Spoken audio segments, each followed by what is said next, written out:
होती है एक हेलमुट नाम के लड़के से, जो कि 11 साल का होता है और अपने बेड पे लेटा हुआ होता है। तभी उसे अपने पेरेंट्स की आवाज़ आती है। उसके पापा कह रहे होते हैं कि अब मेरे सुसाइड करने का टाइम आ गया है, लेकिन मैं तुम लोग को अकेला नहीं छोड़ सकता। लेकिन उसकी मम्मी कहती है कि अब जो भी होगा हम लोग एक साथ फेस करेंगे। उसके कुछ सालों बाद वो लोग कहीं पे घूमने जाते हैं और अपना लास्ट हैप्पी टाइम एंजॉय करते हैं, जहाँ पे वो लोग बहुत खुशी से अपना मज़े लेते हैं। और उसके बाद फिर कुछ टाइम बाद उनकी खुशियों पे ग्रहण लग जाता है। फिर न्यूज़ आती है कि हेलमुट के पापा ने अपने ऑफिस में अपने आप को गोली मार के सुसाइड कर लिया। उसके बाद हेलमुट बहुत ज़्यादा शॉक हो जाता है। वो 9 सालों तक खाना नहीं खाता। उसे लगता है कभी उसकी मम्मी उसे खाने में पॉइजन मिला के ना दे दे। तो आखिर ऐसा क्यों होता है और ऐसा कैसे होता है, वो हम इस चैप्टर में जानेंगे। So hello everyone, this is Mahi Gaur and today I am going to present the chapter Nazis and the rise of Hitler.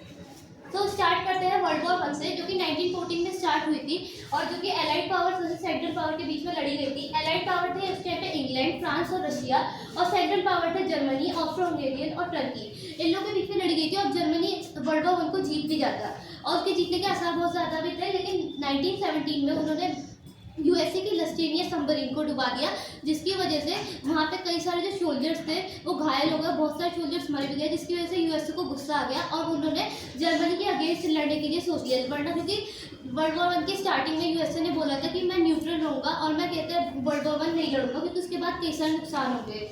तो फिर कहते हैं 1917 में जब वो जर्मनी लस्टेनिया सबमरीन को डुबा देता है, तब कहते हैं जो है यूएसए जर्मनी के इलाके में आ जाता है राइट पावर्स के साथ में, और 1918 में ये जो वॉर है वो एंड हो जाती है, जिसमें जर्मनी हार जाता है और यूएसए सबसे बड़ा रीजन बनाता है जर्मनी के हारने का। उसके बाद आता है बर्थ ऑफ वेमार रिपब्लिक। तो जब जर्मनी हार जाता है वर्ल्ड वॉर 1 में, तब जो एम्परर होते हैं जर्मनी के वो अपना पद छोड़ देते हैं और उसके बाद जो वहाँ की पॉलिटिकल पार्टीज होती है वो उस चीज़ का फ़ायदा उठा लेती है। जर्मनी में एक जगह होती है वेमार, जहाँ पे वो कहते हैं वहाँ पे वो एक नेशनल असेंबली को सेटल करते हैं, जिसमें वो सबको इक्वल राइट्स का वोट देते हैं, जिसमें विमेन भी वोट कर सकती है, मैन भी वोट कर सकता है और सबके इक्वल राइट्स होते हैं। तो वहाँ पे एक तरीके से डेमोक्रेसी जो है वो आ जाती है। लेकिन वहाँ के लोगों को ये डेमोक्रेसी पसंद नहीं आती। ऐसा इसलिए क्योंकि वहाँ पे ट्रीटी ऑफ वर्सलिस साइन कराई गई होती है और कहते हैं जब जर्मन हार लेता है उसके बाद ही ट्रीटी ऑफ वर्सलिस साइन कराई गई होती है, जिसमें जर्मन के ऊपर कई सारे नाम जो लगाए गए होते हैं और उससे कई सारे जो फाइन टैक्स हैं वो लिए गए होते हैं, जिसमें जर्मनी से 13% ऑफ उसकी टेरिटरीज छीन ली गई थी और उसकी 75% ऑफ आयरन छीन लिए गए थे, 26% ऑफ कोल छीन लिया गया था। जर्मनी को डिमिलिटराइज कर दिया गया था, जिससे कि वो आगे कोई भी वर्ल्ड वॉर या फिर कोई भी वॉर न लड़ पाए। और वहाँ पे उस टाइम पे एक राइनलैंड नाम की जगह हुआ करती थी, जो कि बहुत ज़्यादा मिनरल्स रिच हुआ करती थी, उसको भी इन लोगों ने छीन लिया था और जर्मनी के ऊपर 6 बिलियन यूरो का कंपेंसेशन उन्होंने लगा दिया था। तो उसके बाद ये जो है वेमार रिपब्लिक जो है लोगों को इसलिए अच्छा नहीं लगा था क्योंकि ये ट्रीटी ऑफ वर्सलिस तभी साइन हुई थी जब नेशनल असेंबली को इस्टेब्लिश किया गया था। तो जब ये ट्रीटी ऑफ वर्सलिस साइन हुई थी वो नवंबर 1918 में हुई थी और जिन लोगों ने इस ट्रीटी ऑफ वर्सलिस को साइन किया था उन्हें वहाँ के लोग नवंबर क्रिमिनल्स के नाम से बुलाते थे। अब वर्ल्ड वॉर के बाद यूरोप पे बहुत ही बुरा इम्पैक्ट पड़ा, साइकोलॉजिकली भी और फाइनेंशियली भी। एक जो कहते हैं यूरोप था वो अब क्रेडिटर से डेब्टर बन गया था। क्रेडिटर मतलब जो पहले कर्ज देता था, अब वो कर्ज लेने लग गया था। और यहाँ पे यूएसए जो होता है वो कर्ज पहले लेता था, अब वो कर्ज देने लग गया है। तो उसके बाद इफेक्ट्स ऑफ वॉर, जब कहते हैं जर्मनी के साथ ऐसा हो जाता है, जब जर्मनी हार जाती है तो वहाँ पे कहते हैं वो आती है सिचुएशन जिसका नाम होता है हाइपर इन्फ्लेशन। वहाँ पे लोगों के पास खाने के लिए कुछ नहीं होता, गरीबी बहुत ज़्यादा बढ़ जाती है, जिसकी वजह से वहाँ की जो गवर्नमेंट होती है वो सोचती है कि कहते हैं अब अगर गरीबी को मुझे कम करना है तो मैं ज़्यादा से ज़्यादा नोट छाप देता हूँ, जिससे कि वहाँ पे जो गरीबी है वो कम हो जाए। अब वो मतलब ऐसे लगातार नोट छापती रहती है, जिसकी वजह से जो वैल्यू होती है मनी की वो कम हो जाती है और वहाँ पे हाइपर इन्फ्लेशन हो जाती है। अगर वहाँ पे ब्रेड भी खरीदनी पड़ती है तो उसके लिए बोरी भर के हमें पूरी जो नोट है वो देने पड़ते थे। और इस कहते कठिन सिचुएशन में यूएसए ने जर्मनी का साथ दिया, जिसकी वजह से जर्मनी हारा था, उसमें ऐसे हालात आए थे। तो यहाँ से द ईयर्स ऑफ डिप्रेशन। अब यूएसए ने जब जर्मनी का साथ दिया था तो यूएसए जर्मनी की इकोनॉमिक कंडीशंस को सुधारने के लिए वहाँ पे डेविस प्लान बनाया गया था, जिससे कि यूएसए जो है वो जर्मनी को शॉर्ट टर्म लोन दिया करता था, जिसमें मतलब छोटे छोटे लोन दिया करता था, जिसकी वजह से 1924 से 1928 के बीच में जर्मनी की जो कहते हैं इकोनॉमिक स्टेबिलिटी थी उसमें वो थोड़ी सी मतलब इकोनॉमिक जो वहाँ पे सिचुएशन थी वो स्टेबल हुई थी। लेकिन वो जो स्टेबिलिटी थी ना वो एक सैंड के पहाड़ पर बनी थी, मतलब वो रेत के पहाड़ पे टाइप पे बनी थी और जैसे एक हवा का झोंका आया और वो कहते हैं स्टेबिलिटी जो थी वो मतलब गिर जाती है, इकोनॉमिक जो उनकी स्टेबिलिटी थी वो वापस उसी हालत पे आते हैं। और ऐसा क्यों होता है? द ईयर्स ऑफ डिप्रेशन की वजह से, जो कि 1929 से 1932 के बीच में आए थे।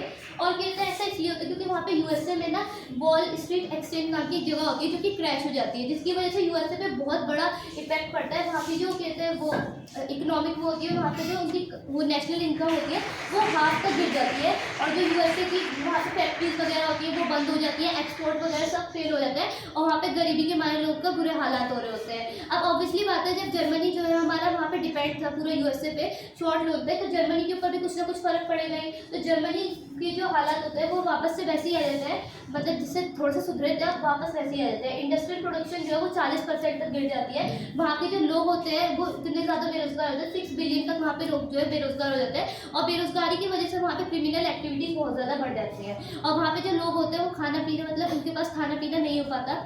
अब जर्मनी बन गया था एक रोता हुआ इंसान, और रोते हुए इंसान को बस एक कंधे का सहारा जरूरी होता है, तो कहते हैं वो कंधे का सहारा दिया हिटलर ने। तो यहाँ से आता है राइज ऑफ हिटलर। हिटलर जो है वो ऑस्ट्रिया में बॉर्न हुआ था 1889 में, और उसकी जो चाइल्डहुड कंडीशंस थी वो बहुत ज़्यादा मतलब बेकार रही थी। वो मतलब उसने अपने चाइल्डहुड बिल्कुल भी इंजॉय नहीं किया था, और उसने वर्ल्ड वॉर 1 में 1914 में जो हुआ था उसमें उसने पार्ट लिया था, और वो बहुत ज़्यादा चिड़ा हुआ था ट्रीटी ऑफ वर्सलीज से।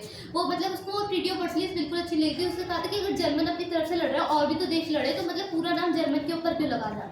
तो उसके बाद 1919 में यहाँ पे हिटलर ने जो एक पॉलिटिकल पार्टी ज्वाइन की, जर्मन वर्कर्स पार्टी जिसका नाम था। उसके बाद उसने उसका नाम चेंज किया और उसका नाम रखा national socialist German workers party, और इसी पार्टी का नाम बाद में पड़ता है नाजी पार्टी। अब इसके कुछ टाइम बाद ही जब वो इस पार्टी को ज्वाइन करता है, तो हिटलर की जो इंटेलिजेंस होती है उसे देखकर जो वहाँ के लोग होते हैं इस पार्टी के, वो उसे हेड बना देते हैं, और उसके बाद जब वो हिटलर हेड बनता है तभी वो ये सब नाम वगैरह चेंज करता है। और वहाँ की जो वर्किंग स्टाइल होती है, हिटलर का सैल्यूटेशन स्टाइल जो होता है और हिटलर का जो सिंबल होता है, वो सब सारी पार्टी से बिल्कुल अलग होता है। अब rise of Nazi party in German politics, यानी कि जर्मन पॉलिटिक्स में आखिर नाजी पार्टी आई कैसे। तो 1928 में जो इलेक्शन होते जर्मन पार्लियामेंट में, उसमें नाजी पार्टी को सिर्फ 2.6% वोट मिले थे, जो कि बहुत कम थे। उसके बाद कहते हैं 1929 में ग्रेट इकोनॉमिक डिप्रेशन होता है, जिसकी वजह से जो वहाँ के लोग होते हैं, हिटलर एक बात कहते हैं कि अगर आप लोग कहते हैं मेरे को वोट करोगे तो मैं आपकी सारी प्रॉब्लम्स को खत्म कर दूंगा। तो लोग इस बात को मतलब सुन के बहुत ज़्यादा प्रभावित हो जाते हैं, क्योंकि हिटलर एक बहुत ही अच्छा स्पीकर था, तो उसकी लोग बातों में आ जाता है। और कहते हैं ये नहीं कि उसने बाद में सॉल्व भी की थी, उसने प्रॉब्लम्स भी बाद में बहुत अच्छी सॉल्व की थी। फिर 1932 में जब जर्मन पार्लियामेंट में इलेक्शन होते हैं, तो हिटलर मेजोरिटी से जीत जाता है 37% वोट से।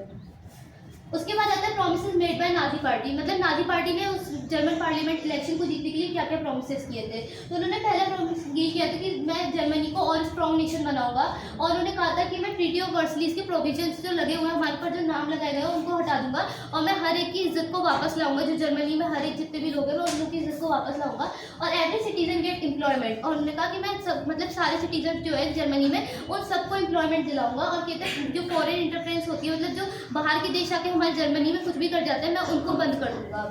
तो जनवरी 13, 1933 में जो वहाँ के प्रेसिडेंट होते हैं जर्मन के, हिंडनबर्ग, वो हिटलर को चांसलर बना देते हैं जर्मनी का, जो कि सबसे बड़ी पोस्ट होती है कैबिनेट मिनिस्टर में, जैसे हमारे यहाँ पे वो प्राइम मिनिस्टर होता है।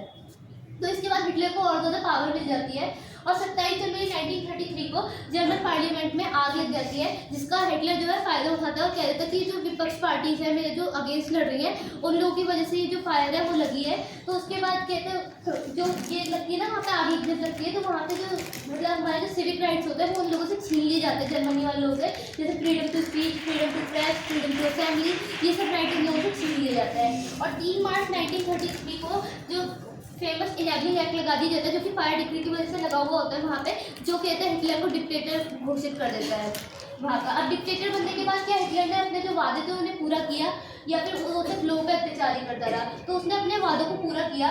उसने कहते हैं इकोनॉमिक कंडीशंस को सुधारने के लिए यालमार शार्ट को जो है वो दे दी थी, कहते हैं रिस्पॉन्सिबिलिटी कि आप जर्मन की इकोनॉमिक कंडीशन पे ध्यान देंगे, जो कि बहुत ही अच्छे इकोनॉमिस्ट थे और बहुत ही अच्छे एडवाइजर भी थे। तो उन्होंने यालमार शार्ट ने कहते हैं वो निकाला full production workers and full employment, यानी कि अगर हमें किसी भी चीज़ की फुल एम्प्लॉयमेंट चाहिए तो हमें वहाँ पे मतलब फुल प्रोडक्शन चाहिए किसी भी चीज़ की, तो हमें वहाँ पे जो लोग हैं वो भी चाहिए होंगे काम के लिए, और जब लोग ज़्यादा होंगे तो मतलब वहाँ पे एम्प्लॉयमेंट अपने आप ही हो जाएगी। तो उन्होंने इस पॉलिसी से किया था।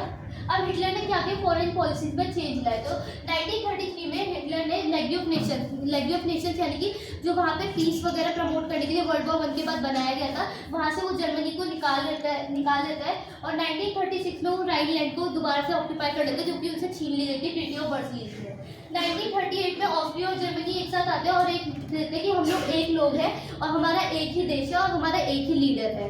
उसके बाद कहते हैं हिटलर जो है धीरे धीरे करके छोटी कंट्रीज पे जो है वो राज करना चालू कर देता है और धीरे धीरे वो अपने कब्जा जो है वो बढ़ाने लग जाता है। तो यारमार्ट चार्ट जो होता है वो मतलब एक अच्छा एडवाइजर भी होता है, तो वो हिटलर को एडवाइस करता है कि अगर आपको अपनी इकोनॉमिक कंडीशन सुधारनी है तो आप ऐसा मत करिए, आप मतलब अपना जो वो है अभी अपनी इकोनॉमी पे ध्यान दीजिए, अभी आप लड़ाई बड़ाई पे ध्यान मत दीजिए। तो उसमें हिटलर कहता है कि नहीं मैं तो नहीं मानूंगा, और वो लड़ाई का रास्ता चुन लेता है, और क्योंकि उसकी बात मानी नहीं जाती यारमार्ट चार्ट की, तो वो भी उसका सपोर्ट छोड़ देता है हिटलर का।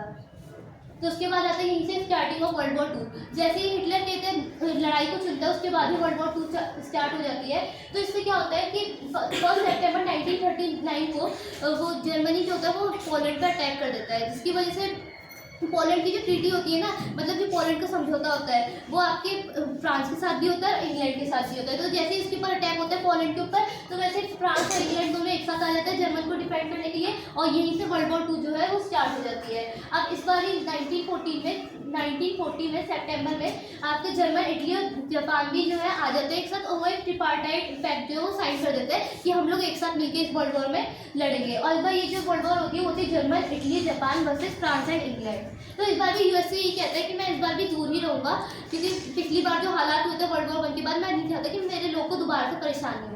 तो उसके बाद जो यहाँ पे हिटलर की सबसे बड़ी गलती हो जाती है कि वो ईस्टर्न बॉर्डर रशिया पर जो है वो इंग्लैंड पे तो लड़ ही रहा होता है बॉर्डर पे, लेकिन वो ईस्टर्न बॉर्डर पे रशिया को भी मतलब वो कर देता है, लड़ाई के लिए बुला देता है, जहाँ पे वो बहुत बुरी तरीके से हार जाता है, क्योंकि उसकी आधी आर्मी अब वहीं पे खत्म हो गई। तो जर्मनी थोड़ा सा जो है कमजोर पड़ जाता है। उसके बाद इटली के हालात तो पहले से मतलब खराब होते ही है। उसके बाद जापान आता है, जापान अच्छा खेल रहा होता है इस वाले वर्ल्ड वॉर में, और उसके कहते हैं उसने इंडो चाइना पे जो है वो कर लिया होता है कब्जा, और बहुत सारे देशों से कब्जा कर लिया होता है। अब उसका मन करता है कि यूएसए तो कुछ कह नहीं रहा, तो मैं यूएसए की साइड पे भी कब्जा कर लूँ। तो अब वो उसने प्लान बनाया था कि मैं पर्ल हार्बर पे अटैक करूँगा, उस पर बम छोड़ूंगा, और वो कर भी देता है। वो पर्ल हार्बर पे बम छोड़ते तो तभी यूएसए जो होता है वो 1945 में जो है वो आता है यहाँ पे, नहीं हाँ 1945 में या फिर 1943 में जो यूएसए होता है आपका वो वर्ल्ड वॉर 2 में एंटर कर जाता है, क्योंकि जो आपका जापान होता है वो कहते हैं जो पर्ल हार्बर पे बम छोड़ देता है, जिसकी वजह से वो इस बार ही जापान के अगेंस्ट जाता है।